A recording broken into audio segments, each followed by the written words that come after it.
அனைவருக்கும் வணக்கம். இன்னைக்கு இந்த வீடியோல நம்ம பார்க்க போறது நமது எம்ப்ளாய்மெண்ட் எக்ஸ்சேஞ்ச் பதிவு காலாவதியாகிவிட்டால் எவ்வாறு வீட்டிலிருந்து ரினியூவல் செய்வது என்பதை பற்றி தான் பார்க்க போறோம். அதாவது வேலைவாய்ப்பு பதிவு காலாவதியாகிவிட்டால் வீட்டிலிருந்து இணைய வழியாக எவ்வாறு புதுப்பிப்பது என்பதை பற்றி தான் நம்ம இந்த வீடியோல தெளிவா பார்க்க போறோம். இந்த வீடியோவை முழுசா பாருங்க. இந்த வீடியோவை நிறைய பேருக்கு ஷேர் பண்ணுங்க.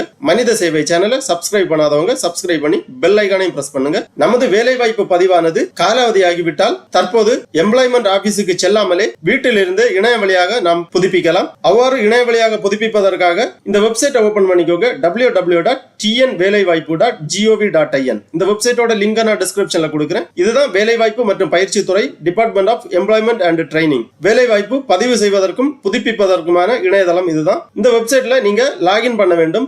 லாகின் பண்றதுக்காக யூசர் ஐடி அண்ட் பாஸ்வேர்டு கொடுத்து லாகின் பண்ண வேண்டும். யூசர் ஐடி என்பது உங்களது ரெஜிஸ்ட்ரேஷன் நம்பர் தான் உங்க யூசர் ஐடி. பாஸ்வேர்டு என்பது உங்களது டேட் ஆஃப் பர்த் தான் உங்களது பாஸ்வேர்டு. ஏற்கனவே நீங்க பதிவு பண்ணி உங்க கையில எம்ப்ளாய்மெண்ட் எக்ஸ்சேஞ்ச் கார்டு இருந்துச்சுன்னா அதுல ரெஜிஸ்ட்ரேஷன் நம்பர் இருக்கும். அந்த ரெஜிஸ்ட்ரேஷன் நம்பர் தான் யூசர் ஐடி. அந்த யூசர் ஐடி இங்க என்டர் பண்ணிக்கோங்க. அப்புறம் உங்க டேட் ஆஃப் பர்த் தான் பாஸ்வேர்டு. அந்த டேட் ஆஃப் பர்த் இங்க என்டர் பண்ணி லாகின் பண்ணிக்கோங்க. ஒருவேளை நீங்க உங்க யூசர் ஐடி பாஸ்வேர்டு கொடுத்து லாகின் பண்ண முடியல அப்படின்னா இங்க ஒரு ஆப்ஷன் இருக்கு, எக்ஸிட்டிங் யூசர் கிளிக் ஹியர் அப்படின்னு ஒரு ஆப்ஷன் இருக்கு. அதை நீங்க கிளிக் பண்ணிக்கோங்க. கிளிக் பண்ணி இங்க எக்ஸ்சேஞ்ச் கோடு, அதாவது தமிழ்நாட்டில் இருக்கக்கூடிய அனைத்து மாவட்ட வேலைவாய்ப்பு அலுவலகங்களின் கோடு இங்க கொடுக்கப்பட்டுள்ளது. அதுல உங்க எக்ஸ்சேஞ்ச் கோட செலக்ட் பண்ணிக்கோங்க. அப்புறம் ஜெண்டர் செலக்ட் பண்ணிக்கோங்க. மேல் ஃபீமேல் கொடுக்கப்பட்டுள்ளது. உங்க ஜெண்டரை செலக்ட் பண்ணிக்கோங்க. அப்புறம் உங்க இயர் ஆஃப் ரெஜிஸ்ட்ரேஷன், அதாவது எம்ப்ளாய்மெண்ட் எக்ஸ்சேஞ்சில் நீங்க எப்ப ஆரம்பத்துல பதிவு பண்ணிருக்கீங்களோ அதுதான் உங்க இயர் ஆஃப் ரெஜிஸ்ட்ரேஷன். அந்த இயர் ஆஃப் ரெஜிஸ்ட்ரேஷன் இங்க இயர் என்டர் பண்ணிக்கோங்க. அப்புறம் உங்க ரெஜிஸ்ட்ரேஷன் நம்பர் இங்க என்டர் பண்ணி லாகின் அப்படிங்கிற இந்த டேப்ல நீங்க கிளிக் பண்ணீங்கன்னா உங்க யூசர் ஐடி, யூசர் நேம் எல்லாமே இந்த டிஸ்பிளேல வரும். அதன் பிறகு நீங்க ஒரு ஓன் பாஸ்வேர்டு நீங்க கிரியேட் பண்ணிக்கலாம். ஓன் பாஸ்வேர்டு கிரியேட் பண்ணி இங்க என்டர் பண்ணி நீங்க லாகின் பண்ணீங்கன்னா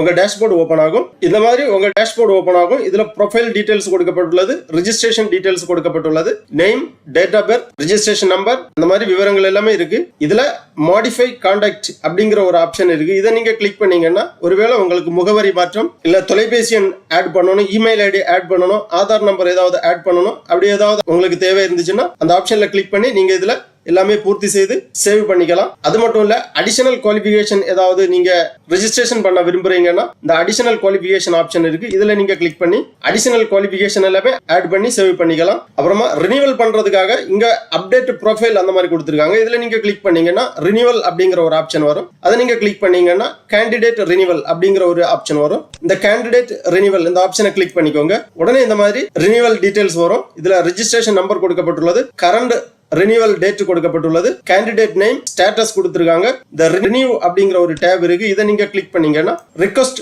இன் ப்ராசஸ் அப்படிங்கிற ஒரு நோட் வரும். ப்ராசஸ் கம்ப்ளீட் ஆகி dear your registration number has been renewed, your next renewal date அந்த மாதிரி கொடுத்திருக்காங்க. இவ்வளவுதான், சிம்பிள் ஸ்டெப் தான். உங்க வேலை வாய்ப்பு பதிவு மீண்டும் புதுப்பிக்கப்பட்டது. திருப்பி இந்த ஹோம் பேஜ்ல வந்தீங்கன்னா இதுல பிரிண்ட் ஐடி கார்டு அப்படிங்கிற ஒரு ஆப்ஷன் இருக்கு. இதுல நீங்க கிளிக் பண்ணீங்கன்னா இந்த மாதிரி உங்களது வேலை வாய்ப்பு பதிவு அட்டை திரையில் தோன்றும். இதை நீங்க நகல் எடுக்கலாம். இங்க பிரிண்ட் ஆப்ஷன் இருக்கு. இந்த பிரிண்ட் ஐகான்ல நீங்க கிளிக் பண்ணீங்கன்னா இந்த வேலை வாய்ப்பு பதிவு அட்டை நீங்கள் பதிவிறக்கம் செய்யலாம். பதிவிறக்கம் செய்து நகல் எடுக்கலாம். இதுதான் உங்க வேலை வாய்ப்பு பதிவு அட்டை, புதுப்பிக்கப்பட்ட பதிவு அட்டை. இதுல நெக்ஸ்ட் ரினியூவல் டேட் கொடுத்திருக்காங்க, நெக்ஸ்ட் ரினியூவல் டியூ மந்த் கொடுத்திருக்காங்க. ஒவ்வொரு 3 ஆண்டுகளுக்கு ஒரு முறை உங்களது வேலை வாய்ப்பு பதிவு அட்டை நீங்கள் புதுப்பிக்க வேண்டும். அவ்வாறு புதுப்பித்தால் மட்டுமே உங்களுக்கு வேலை வாய்ப்பிற்கான சீனியாரிட்டி கிடைக்கும். ஆகவே கண்டிப்பாக வேலை வாய்ப்பு அலுவலகங்களில் பதிவு செய்திருக்கக்கூடியவர்கள் 3 ஆண்டுகளுக்கு ஒரு முறை உங்களது வேலை வாய்ப்பு பதிவு அட்டையை புதுப்பித்துக் கொள்ளுங்கள். ஓகே நண்பர்களே, இந்த வீடியோ உங்களுக்கு உபயோகமா இருந்துச்சுன்னா லைக் பண்ணுங்க, ஷேர் பண்ணுங்க. மனித சேவை சேனலை சப்ஸ்கிரைப் பண்ணாதவங்க சப்ஸ்கிரைப் பண்ணி பெல் ஐகானையும் பிரஸ் பண்ணுங்க. அனைவருக்கும் நன்றி, வணக்கம்.